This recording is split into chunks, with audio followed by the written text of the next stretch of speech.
ఈ కార్యక్రమానికి ఎంతో పెద్ద మనసుతో పిలవగానే వచ్చినటువంటి శ్రీ ఓలేటి పార్వతీశం గారు అసలు చాలా వరకు అతిథులు అంటే అసహనాన్ని ప్రదర్శిస్తారు, ఏంటి లేట్ అయిందని. కానీ మనం టెన్షన్ పడుతుంటే సార్ ఓదార్స్ తన కార్యక్రమమే అన్నంతగా ఇన్వాల్వ్ అయినందుకు ప్రత్యేక కృతజ్ఞతలు సార్. చాలా థ్యాంక్స్.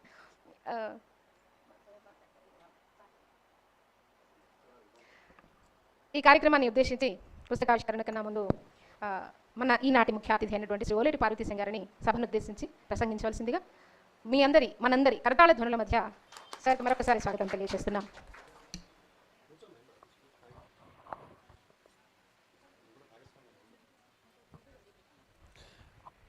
అందరికీ నమస్కారం.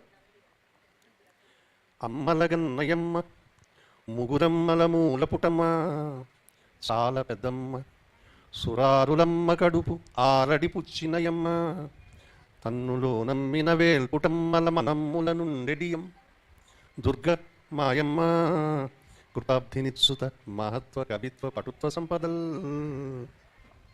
ఒక అమ్మ సమక్షంలో మరొక అమ్మ గురించినటువంటి నుతి. సాయివనంలో సాహిత్యం.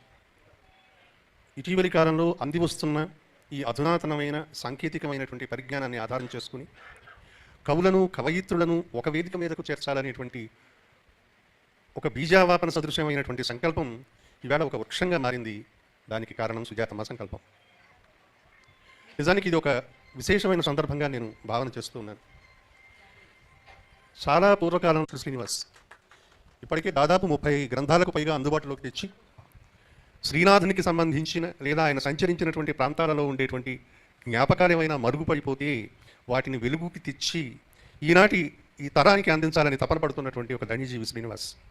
ఆయన కృషి ముందు తరాలకు స్ఫూర్తిదాయకం కావాలి. ఎందుకంటే శ్రీనాథుడు అంటే ఎటువంటి కవి? సీసపద్యం అంటే శ్రీనాథుడు గుర్తొస్తాడు.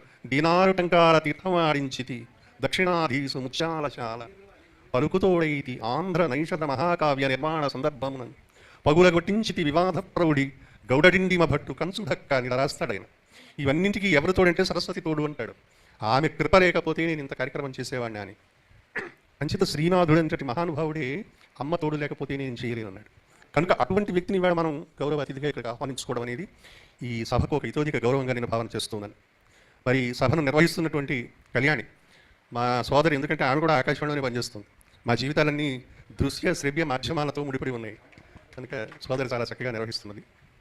ఏమైనా ఇవాళ సాహితీ నేస్తం అనేటువంటి పేరుతో ఒక గ్రంథాన్ని అందుబాటులోకి తేవడం, అనేక మంది కవుల యొక్క కవితలను స్వీకరించి వాటిని సంకలనం చేయడం అనేది చాలా గొప్ప విశేషంగా నేను భావన చేస్తున్నాను. నిజానికి ఈ ఆలోచన ఇప్పుడు వచ్చింది కాదు. దశాబ్దాలకు పూర్వమే ఒక సాహిత్య అకాడమీ లాంటి వ్యవస్థలు, గొప్ప సాంస్కృతిక సేవ చేసినటువంటి వ్యవస్థలు ఆనాటి కవుల యొక్క కవితలను సంకలనం చేసినటువంటి చరిత్ర తెలుగు సాహిత్యంలో ఉన్నది. ఒక దివాకర్ల వెంకటావధాని, ఒక కండవల్లి లక్ష్మీరంజనం, మహాకవి దాశరథి, నారాయణ రెడ్డి, శేషేంద్ర శర్మ, కుందుర్తి ఆంజనేయులు ఇలాంటి మహాకవులందరూ కూడా తమ కవితలను సంకలనాలలో ప్రకటించుకొని తమ అస్తిత్వాన్ని సాహిత్య చరిత్రలో చాటినటువంటి గొప్ప దాఖలాలు మన చరిత్రలో ఉన్నాయి. కనుక ఈవేళ మనం చేస్తున్నటువంటి పని, అమ్మ ప్రకటనకు తెస్తున్నటువంటి ఒక ఈ సంకలనంలో మన కవితలు ఉండాలనేటువంటి ఒక అభిలాష చాలా గొప్పది. నేను అమ్మకి చేసే సూచన ఏమిటంటే, ముందు కాలంలో ఇలా ప్రకటించినప్పుడు కవి సమ్మేళనాలు కూడా ఏర్పాటు చేయవలసిందిగా కోరుతున్నాను. ఎందుకు ఈ మాట అంటున్నానంటే, ఒక కవిత మనం చదువుతున్నప్పుడు ఏ కవిది కానీ కవయిత్రిది కానీ, అమ్మ మీరు ఏదైనా మాట్లాడుకోవాల్సి ఉంటే బయటకు వెళ్ళచ్చు, ఎవరు నిర్బంధంగా ఇక్కడ ఉండాలని లేదు. అంచేత ఒక కవిత మనం చదివినప్పుడు కలిగేటువంటి ఒక అనుభూతి వేరు. అది నన్నయ్య కవిత్వం పద్యం కావచ్చు, ఒక నారాయణ రెడ్డి గారి కవిత కావచ్చు, దాశరథి కవిత కావచ్చు, ఏదైనా కావచ్చు. కానీ అదే కవిత్వాన్ని మనం ఆ కవి గొంతులో విన్నప్పుడు ఉండేటువంటి భావోద్వేగాన్ని ఇతరత్ర అనుభవించలేము. అక్షరముఖంగా ప్రతి కవి తనలో కలిగినటువంటి భావోద్వేగాన్ని అక్షరాల్లో నిక్షిప్తం చేస్తాడు. కానీ దాన్ని ఒక కాగితం పట్టుకున్న పుస్తకం పట్టుకున్న మనం చదువుతున్నప్పుడు, ఒక వాట్సాప్ స్మార్ట్ ఫోన్లో చదువుతున్నప్పుడు ఆ రకమైన భావోద్వేగం మనలో ప్రవహించదు. దాన్ని కొంత జీర్ణించుకుంటే అందగించేటువంటి విషయం వేరు. కానీ అది జీర్ణమై మనలో ప్రవహించాలంటే ఆ గొంతులో వినాలి. మీరు ఎవరైనా ఒక దివాకర్ల అవధాని గారు చదువుతుంటేనో, విశ్వనాథ సత్యనారాయణ గారి పద్యం చదువుతుంటేనో, ఒక శ్రీశ్రీ తన కవిత్వాన్ని చదువుతుంటేనో, ఒక ఆరుద్ర తన కవిత్వాన్ని చదువుతుంటేనే విని ఉంటే ఈ భావోద్వేగం ఏమిటో మీకు అర్థమవుతుంది. కనుక ఇవాళ తరంలో కూడా కవులు కానీ కవయిత్రుడు కానీ తమ రచనలు చేసేటప్పుడు ఏ భావోద్వేగాన్ని తమ కవిత్వంలో నిక్షేపం చేస్తున్నారో అది వాళ్ళు అక్కడ నిలబడి చదువుతున్నప్పుడు మనం దాన్ని ఆస్వాదించగలం. ఇంతమందిని సమకూర్చుకుని ఈ ప్రేక్షక సమక్షంలో అటువంటి అవకాశాన్ని మీరు కవికి కానీ కవయిత్రికి కానీ కనిపిస్తే వాళ్ళు ఇచ్చినటువంటి కవితను వాళ్ళే చదివి వినిపించడం ద్వారా దాంట్లో ఏ ఉద్వేగాన్ని నిక్షేపించారో అది మనకు అందించేటువంటి ఒక అవకాశం దొరుకుతుంది.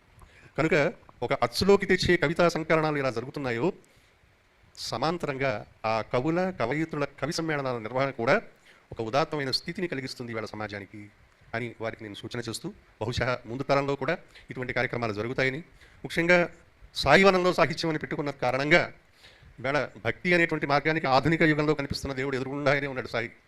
వెదురు గొంతులో వేణువు నీవే, వెదురు గొంతులో వేణువు నీవే, మట్టి బొమ్మలో ఊపిరి నీవే, మట్టి బొమ్మలో ఊపిరి నీవే, ఊదేవెందుకని ఊదేవెందుకని ఊపిరి నిలిపేవెందుకని, తెలియదు నీ మాయ బ్రోవుము సాయి, తెలియదు నీ మాయ బ్రోవుము సాయి.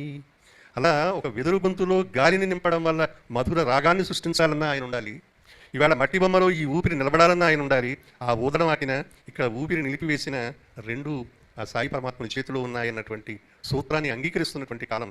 ఆ పని ఎందుకు చేస్తాడో, ఈ పని ఎందుకు చేస్తాడో పరమార్థం మనకి తెలియదు. అటువంటి సంక్లిష్టమైన స్థితిలో ఉన్నటువంటి మనిషి భగవదారాధనలో సాహిత్య సేవ చేస్తూ మున్ముందుకు సాగాలని, అమ్మ తలపెట్టినటువంటి ఈ సాహితీ సవనం జయప్రదంగా ముందుకు సాగాలని ఆకాంక్షిస్తూ స్వస్తి.